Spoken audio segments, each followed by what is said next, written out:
So good afternoon, everybody. I'm Cassidy Bast, and I'm the Director of Career Development and Marketing for ReMax Crest and Masters. I'm really excited for our third episode of Outstanding Agents, Outstanding Results. Today, we have joining us Nancy Chi, who is in the top 5% of realtors in Greater Vancouver. And I'm looking forward to hearing what she has to say about her strategies for success. So let me add Nancy. Hey, Nancy, how you doing? Hi, great. How are you? I am good, thanks. Thanks so much for joining us. Yes, thanks for having me.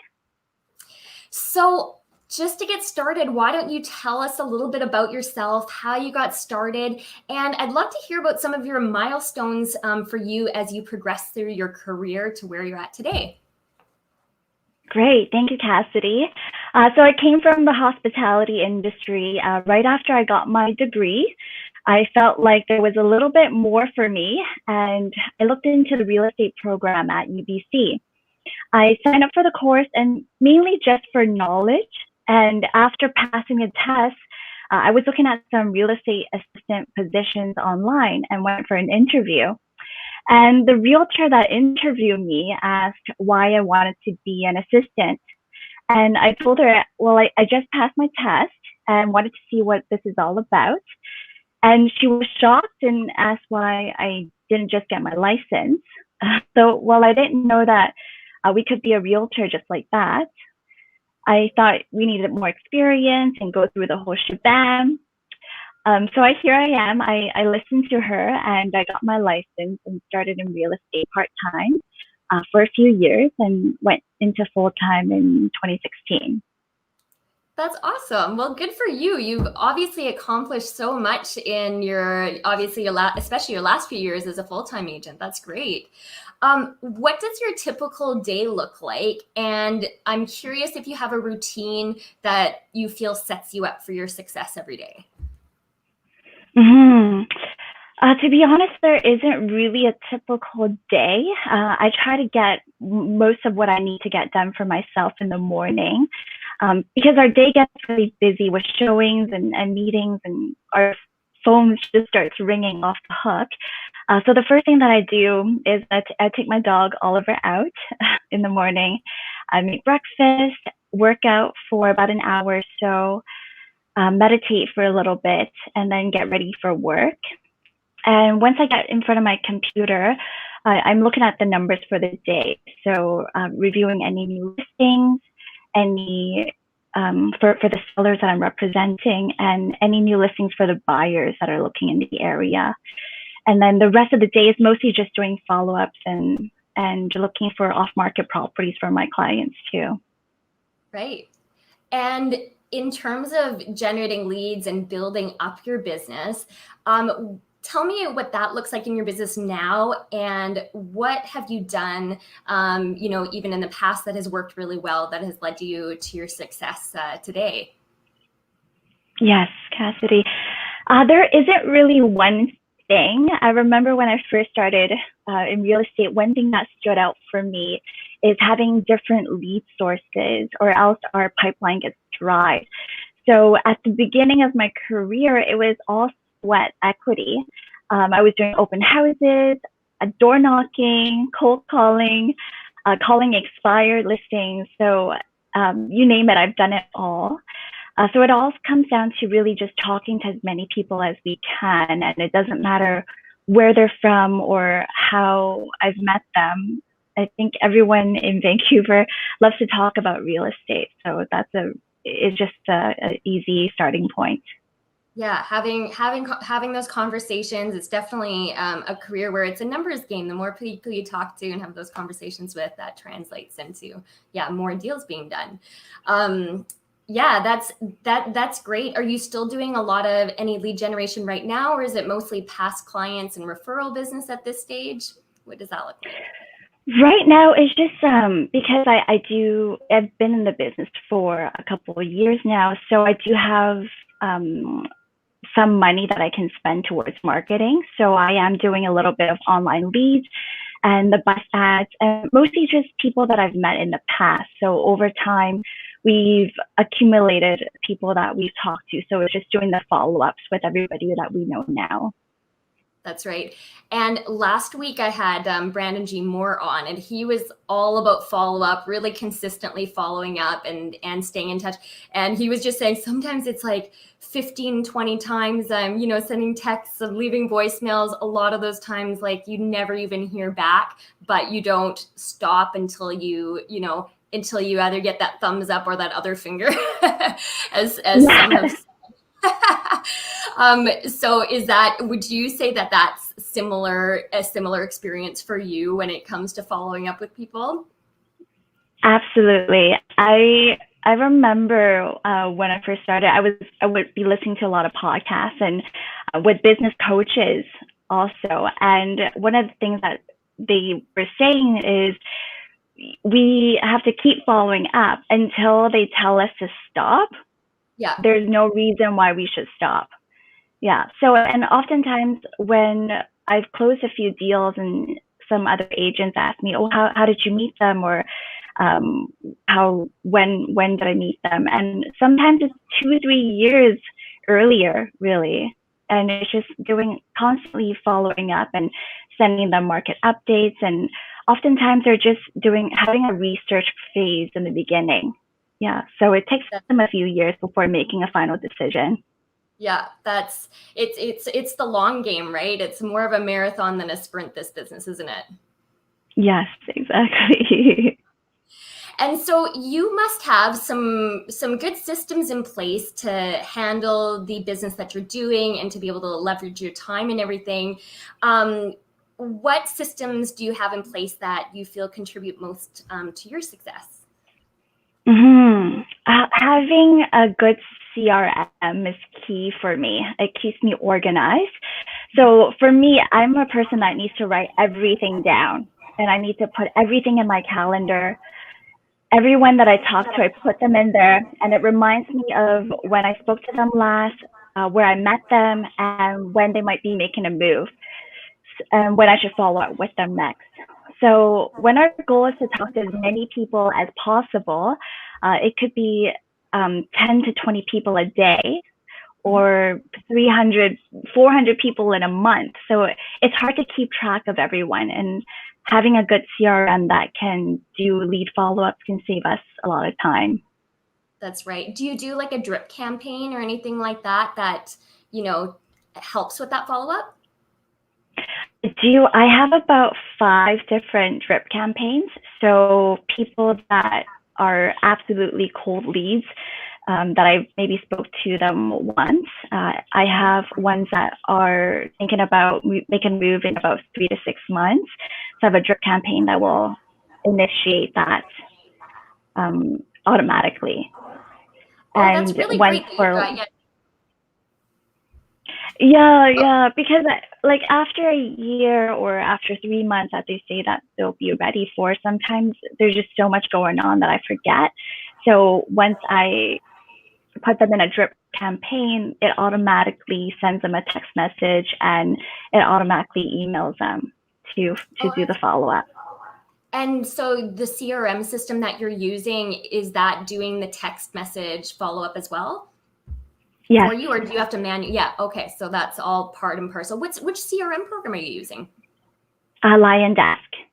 Lion Desk. Okay. That's great. Yeah. Mm-hmm. Yeah. It's nice to have that texting capability and different ways to kind of get in touch that way. So, and just to continue on with the drip campaign, are you updating those then on a regular basis with current information, or is it something that's a little bit more static?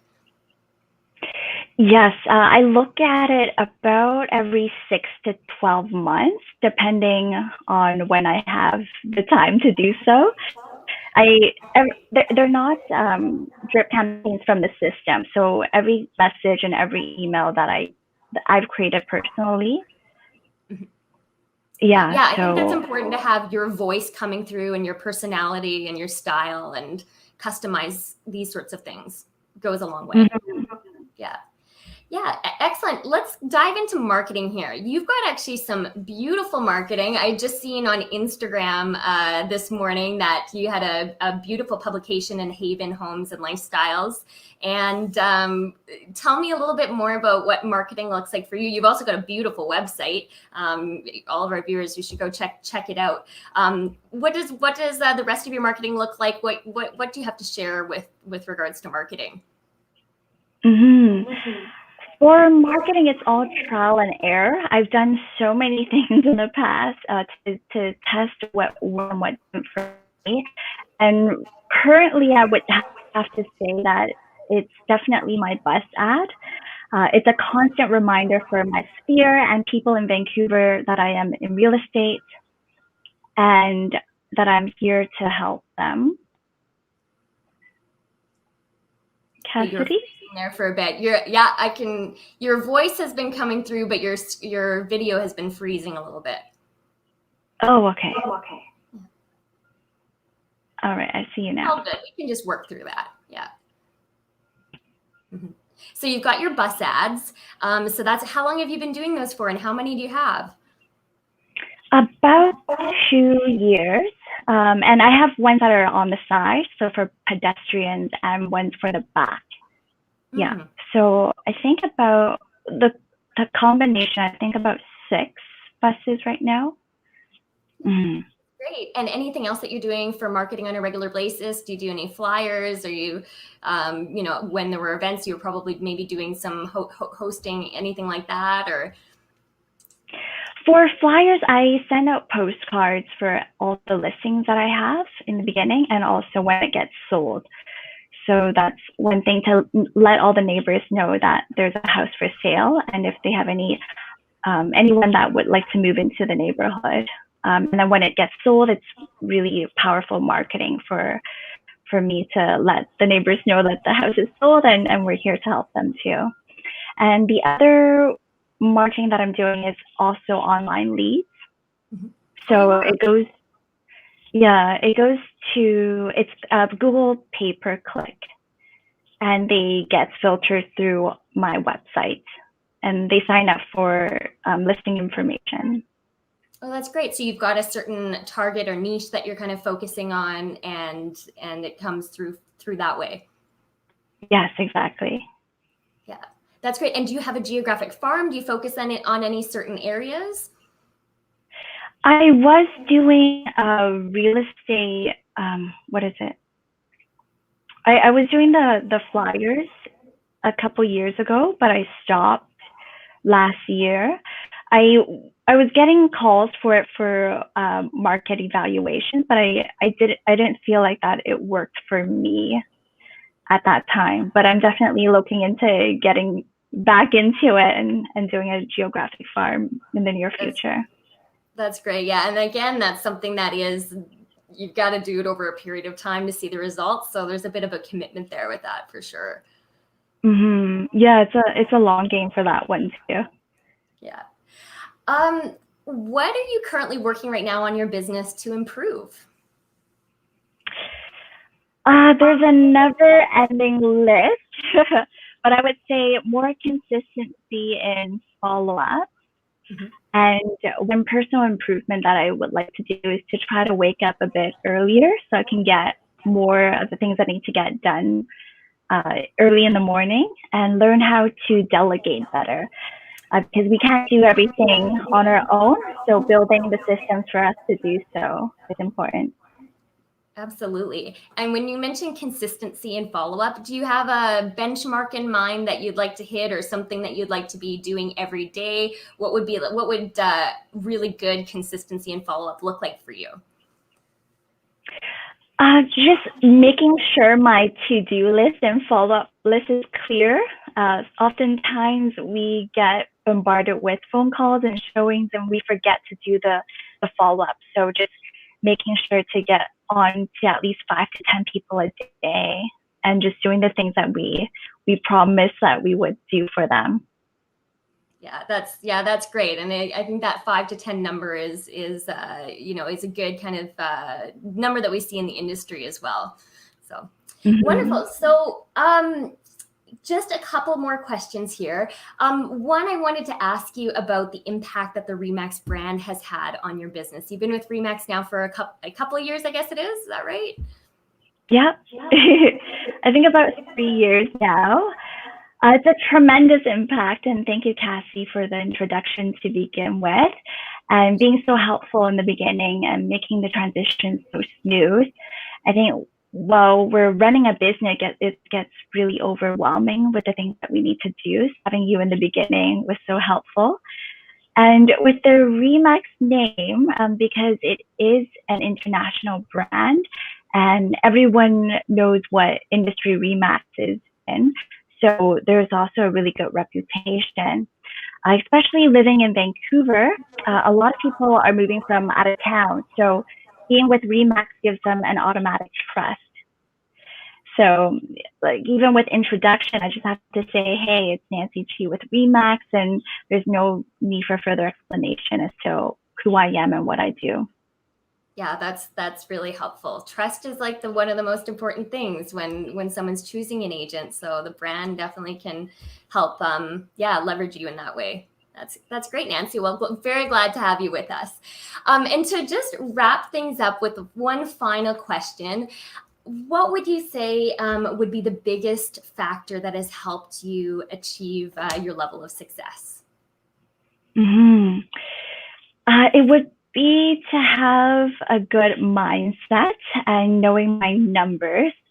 So I have a Google Excel spreadsheet with all my listings, pending deals, and closed transactions, and everyone that I need to talk to in the next 30 days, 30 to 90 days, I would say. So it's all in one place on one screen. And that's the first thing I do. I look at that Google Excel spreadsheet so I can quickly glance at it to know who I need to communicate with that day, that week, this month, and also how many more people I need to talk to reach my goals. That's so great because, it keeps you focused on your priorities, focused on what matters in the business, the dollar productive activities.